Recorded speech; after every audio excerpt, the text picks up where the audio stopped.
As is known by most of you, I only really review a song that I either A, think it's a good enough song to review and deserves to be recognised, or B, think it's a crap song and I can get a lot of mileage out of it, especially if the song pisses me off. Occasionally I review an average song every now and then, but one thing I don't do usually is take requests, except on one occasion last year. However, I'm finding myself struggling to find a song worth reviewing, and as you can only review so many average songs and just become bored, I've decided that for the second time I'll be reviewing a song as requested by a commenter. Under today's microscope is the debut track by the newest American indie group to burst onto the scene, I Wanna Get Better by Bleachers. Now beforehand, I want to mention that I've listened to their debut album, Strange Desire, and to be honest, it's not a bad album, but it's not great.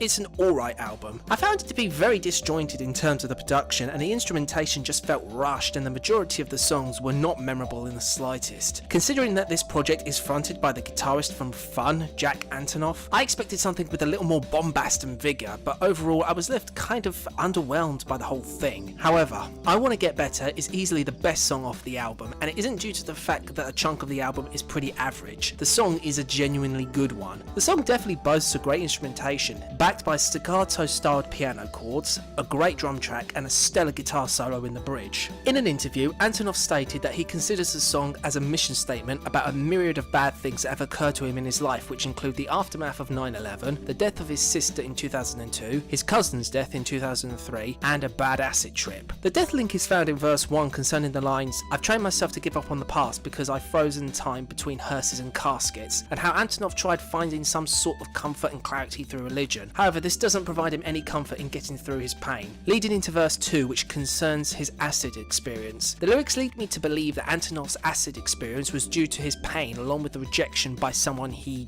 deeply cared for. The third and fourth verses concentrate on a more nostalgic tone, dealing with Antonoff's regret about his younger years, in which he wishes he could relive those years when his sister and cousin were alive, and those times that he feels that he wasted due to his misery, seemingly wasting those years on jerking off to cut out pictures of girls on his ceiling.